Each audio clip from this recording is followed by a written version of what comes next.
Hello students, welcome back to my channel smart study. Students, आज हम directorate of education की तरफ से दी जाने वाली वर्कशीट नंबर 27 करेंगे, जो कि क्लास 8 की है और सब्जेक्ट है सोशल साइंस। ये वर्कशीट 22 जनवरी 2021 की है। तो आइए शुरू करते हैं आज की वर्कशीट शुरू करने से पहले प्लीज़ मेरे चैनल को सब्सक्राइब कर दीजिए। तो आइए देखते हैं आज की worksheet. Protection of right of the scheduled caste and scheduled tribes and Adivasis. In addition of government policies, several laws has been enacted in our country to protect people of marginalized communities from discrimination and exploitation. There are provisions to protect the right of the people of this group. देखो क्या कहा जा रहा है बेटा, schedule caste और schedule tribes और आदिवासीज के लिए, उनके लिए क्या है, प्रोटेक्शन ऑफ राइट के लिए कुछ स्टेप्स उठाए गए हैं। गवर्नमेंट ने कुछ स्टेप लिए हैं जिसमें क्या कहा गया, जिसमें कि उनके जो राइट्स हैं उनको क्या किया जाए, प्रोटेक्ट किया जाए। कभी कभी क्या होता है कि अगर हम पिछली वर्कशीट में भी हमने देखा था कि अगर एक ग्रुप ज़्यादा हो जाए और एक ग्रुप कम हो जाए तो जो कम हो जाता है उसमें इन्फीरियरिटी कॉम्प्लेक्स आना शुरू हो जाता है और वो दूसरे लोगों से डरना शुरू कर देता है या थोड़ा वो सहम जाता है। तो इससे उनके जो राइट्स हैं वो क्या होने लगते हैं, ख़त्म होने लगते हैं। तो उन राइट को प्रोटेक्शन के लिए और किसी तरह का डिस्क्रिमिनेशन ना हो, एक्सप्लॉयटेशन ना हो, इसके लिए गवर्नमेंट ने कुछ लॉज बनाए हैं। ठीक है, तो इसीलिए कि उनके जो सभी, क्योंकि हमें पता है कि इंडिया में क्या है, इक्वलिटी है, कि सभी लोग क्या है, बराबर है, तो किसी तरह का कोई भेदभाव ना हो, कोई डिस्क्रिमिनेशन ना हो, इसीलिए गवर्नमेंट ने क्या किया, इनके प्रोटेक्शन, इनके राइट के प्रोटेक्शन के लिए कुछ लॉज बनाए हैं। The schedule caste and schedule tribes prevention to atrocities act 1989। तो देखिए क्या क्या उसमें बताया गया है।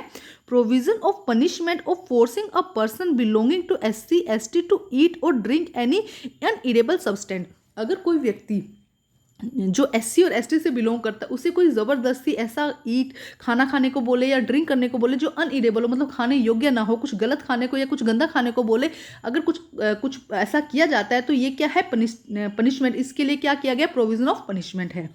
Provision of punishment of for those who forcibly remove cloth of a scheduled caste, scheduled tribes person and paradise him her naked and paint his face or do act hurt the dignity of the person. देखो क्या कहा गया कि अगर कोई व्यक्ति SC और ST के साथ में क्या करता है, उसको उसके कपड़े रिमूव करा के, उसके क्लोथ रिमूव करा के उसे घुमाता है, या इसके अलावा उसके साथ में अच्छा बिहेव नहीं करता, उसके फेस पर पेंट लगाकर उसे इस तरह की कोई पनिशमेंट देता है, इस तरह से अगर कोई कहीं पे भी बिहेव किया जाता है SC और ST के साथ में, तो ये भी क्या है, प्रोविजन ऑफ पनिशमेंट है। Provision of punishment for those who occupy the land allotted in the name of the person belonging to the scheduled caste and tribes। scheduled tribes, देखो क्या कहा गया कि अगर scheduled caste tribes और scheduled caste के लिए क्या किया कि उनके पास कोई allotted उनकी लैंड है, उस पर अगर कोई और कब्जा कर लेता है तो भी वो क्या है, प्रोविजन ऑफ पनिशमेंट है। Provision of punishment for those who attack और force a women to scheduled caste और scheduled tribes to humility and dishonour her. अगर कोई व्यक्ति जो SC और ST फीमेल के साथ में भी अगर गलत बिहेव करता है, डिसऑनर करता है उसको, तो उनके लिए भी क्या है, प्रोविजन ऑफ पनिशमेंट है। तो ये कुछ रूल्स बताए गए थे बेटा, कुछ लॉज बताए गए थे। आगे देखते हैं क्या कहा गया बेटा वर्कशीट में। This law was an act in 1989 in response to the demand of those communities. अब इन कम्युनिटीज़ ने, आदिवासीज ने और SC और ST ने कुछ डिमांड्स रखी थी, तो उसके रिस्पॉन्स में ये लॉज बनाए गए हैं। This law list different from the physically threatened and the morally representative insults. ये किस लिए बनाया गया कि अगर देखो कोई ग्रुप, अगर एक ग्रुप के मेंबर ज़्यादा है, एक ग्रुप के कम है, तो क्या होता है, कई बार कुछ लोग इंसल्ट करते हैं, तो उस चीज़ों को रोकने के लिए ये जो रूल्स बनाए गए हैं। It purpose was the bring guilty people before the law. अब इससे क्या हुआ कि जो गिल्टी हैं, जिन्होंने गलत काम किया है, इस तरह का कुछ बिहेव किया है, तो उनको क्या हो, पनिशमेंट हो। आगे देखिए क्या कहा गया है। Demand of Adivasi and act of 1989। क्या डिमांड थी उनकी, हम देखते हैं। The 1989 act as important for one more reason, and Adivasi activities restored to this law to restore their occupation of their traditional land। अब देखो वो क्या करना चाहते थे, अपना ऑक्यूपेशन जो है अपनी लैंड पर करना चाहते थे। इसलिए क्या कहा गया कि 1989 में क्या किया गया, एक इंपॉर्टेंट रीज़न भी था इस लॉ के लिए कि जो एक्टिविटीज़ करते हैं आदिवासी की, जो एक्टिविटी है वो अपनी जो लैंड है उसी पे क्या करना चाहते हैं, अपना ट्रेडिशनल जो उनकी लैंड है वहीं पे वो ऑक्यूपेशन करना चाहते हैं। The land of the tribe can not be constitutionally sold to the and non tribal person. जो लैंड है ट्राइब्स की, जो भी लैंड है वो नॉन ट्राइब पर्सन को नहीं बेच सकते हैं। ठीक है, वेयर दिस हैज़ हैपन, अगर ऐसा कुछ हो जाता है, they should get their land back to maintain the dignity of the constitution. अगर कोई व्यक्ति ऐसा कोई ट्राइब्स है जिसने क्या किया, अपनी लैंड किसी नॉन ट्राइब पर्सन को सेंड कर दी है, तो क्या होगा, सेल कर दी, तो उससे क्या होगा, उसको क्या करना होगा कि कॉन्स्टिट्यूशन में क्या कहा गया है कि अगर ऐसा हुआ है तो डिग्निटी ऑफ द कॉन्स्टिट्यूशन, वो लैंड वो वापस उसी ट्राइब को देनी होगी। Tribes activists C.K.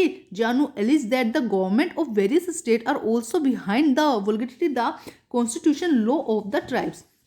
अब जो ट्राइब्स एक्टिविस्ट C.K. जानू हैं वो क्या कहते हैं कि जो गवर्नमेंट है वो भी इसी तरह का ही काम करती है, वो भी क्या है इन ट्राइब्स के पीछे, मतलब इनके तरक्की इनकी अच्छी के लिए नहीं सोचती, वो भी क्या देख रही है, अपना ही फायदा देख रही है।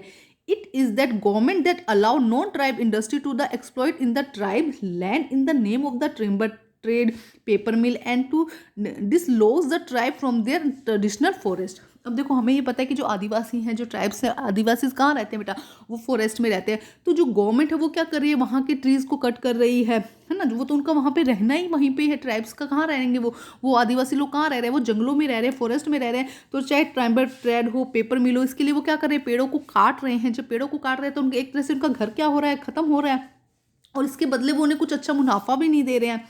A part of this people are being evicted from the forest by declaring there a reserve and sanctuary। अब इसके अलावा देखो क्या किया जा रहा है, क्योंकि देखो हमें पता है फॉरेस्ट में अलग अलग एनिमल्स होते हैं, तो इसके लिए वहाँ पे क्या रिजर्व और सेंचुरीज बनाई जाती हैं। रिजर्व और सेंचुरी क्या होती है कि जहाँ पे एनिमल बहुत ज़्यादा अलग तरह के एनिमल होते हैं तो उसको प्रोटेक्ट कर दिया जाता है। तो जब ऐसे एरिया को प्रोटेक्ट कर दिया जाता है तो वहाँ पे जो ह्यूमन बींग है, जो आदिवासी है, उनको वहाँ से दूसरी जगह भेज दिया जाता है या वहाँ से निकाल दिया जाता है। तो इस तरह से भी उनका जो खुद की जो जगह थी वो क्या हो रही है, प्रॉपर्टी छीनी जा रही है। Ms. Janu also says that when the government can spend a lot of money of the construction of industries or the other project on the land taken away from the tribes, then why hesitate to spend a little of rehabilitating these displaced people। अब देखो क्या करें, जब यहाँ miss जानू क्या कहना चाहते हैं कि जब गवर्नमेंट बहुत सारा पैसा कंस्ट्रक्शन के लिए, इंडस्ट्रीज के लिए लगा सकते हैं, उन्हीं की ज़मीन लेके, ट्राइब्स की ज़मीन लेके वहाँ पे बहुत सारा पैसा लगा सकते हैं, तो क्यों ना थोड़ा सा पैसा उन लोगों के लिए भी खर्च कर दे, उन लोगों को अच्छी तरक्की करवाए, है ना। तो ये यहाँ पे नहीं हो रहा है। आगे देखते हैं क्या कहा गया बेटा, क्वेश्चन आंसर देखते हैं। Draw picture of a person planting sapling and write down their damage can be caused by cutting tree. तो बेटा ये क्वेश्चन आप खुद करेंगे, एक पिक्चर बनानी है जिसमें आप प्लांट लगा रहे हैं। इसके अलावा सेकंड क्या है, प्लांट कटिंग के क्या क्या नुकसान है यहाँ पे आपको लिखना है। तो ये आप क्वेश्चन कर सकते हैं बेटा, ठीक है। नेक्स्ट देखते हैं question number 1। What was the need of enacting schedule caste and schedule tribes law. क्यों इन शेड्यूल कास्ट और शेड्यूल ट्राइब्स को ज़रूरत पड़ी बेटा, नीड क्यों पड़ी इन जो रूल्स बनाए गए हैं। तो देखो यहाँ पे दिया गया है बेटा, देखिए क्या यहाँ से शुरू होगा बेटा आंसर इसका। देखिए बेटा आंसर नंबर 1 यहाँ से आएगा, several laws has been enact in our country to protect people of marginalise communities from discrimination and exploitation. Exploitation और डिस्क्रिमिनेशन को रोकने के लिए क्या हुआ था, इन रूल्स को बनाया गया था। तो ये हो जाएगा आंसर नंबर 1। अब हम करते हैं क्वेश्चन नंबर 2।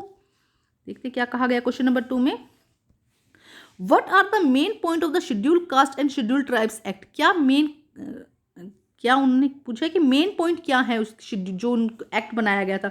तो यहाँ पे बहुत अच्छे से दिए गए हैं बेटा 4 पॉइंट। आप ऐसे कैसे यहाँ पे लिख देंगे 1 2 3 एंड 4, ये 4 पॉइंट यहाँ पे लिख देंगे कि मेन 4 पॉइंट क्या है, ठीक है। सेकंड क्वेश्चन का आंसर हो जाएगा बेटा ये answer number 2।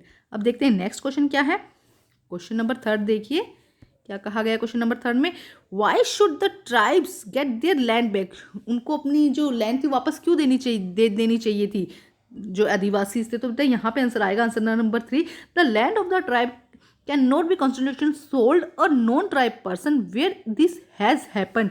They should get their land back to maintain dignity of the constitution की डिग्निटी को बनाए रखने के लिए उनको जो लैंड है वो वापस दे देनी चाहिए।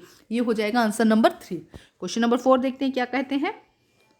According to your experience what are your suggestion to help the adivasi. किस तरह से आप आदिवासी की हेल्प कर सकते हैं, आपके सजेशन में आप क्या बताना चाहेंगे इसमें। तो देखो अच्छी तरह उनको एजुकेशन दी जाए, उनको सुख सुविधाएं दी जाए, मूलभूत जो आवश्यकताएं हैं वो उनकी पूरी की जाए, है ना। तो इस तरह से क्या होगा, उनका डेवलपमेंट हो जाएगा। तो आइए करते हैं हम इस तरह से उनकी हेल्प कर सकते हैं। तो आइए करते हैं इसका आंसर। देखिए बेटा क्या होगा answer, basic facility should be develop in adivasis area. आदिवासी का जो एरिया है उसमें क्या करनी चाहिए, basic facility should be develop in adivasis area to promote education in adivasi area. आदिवासी एरिया में क्या करना चाहिए, एजुकेशन को प्रमोट करना चाहिए, जिससे कि ज़्यादा से ज़्यादा आदिवासी लोग पढ़े, और पढ़ने के बाद क्या होगा, जब उनकी गरीबी दूर होगी, जब उन्हें मतलब नई तकनीक के साथ जुड़ेंगे तो और उनके लिए अच्छा होगा। Small scale industry should be established in adivasi area. Small scale की जो इंडस्ट्री है वो वहाँ पे डेवलप करनी चाहिए, जिससे ज़्यादा से ज़्यादा लोगों को रोजगार मिले। तो इस तरह से हम कुछ हेल्प कर सकते हैं। इसमें अगर आप और भी कुछ ऐड करना चाहें तो वो भी ऐड कर सकते हैं। तो बेटा आज की वर्कशीट कंप्लीट होती है। वर्कशीट कंप्लीट करके अपने टीचर से चेक कराइए, और प्लीज़ मेरे चैनल को लाइक कीजिए, सब्सक्राइब कीजिए और शेयर कीजिए। Thank you students.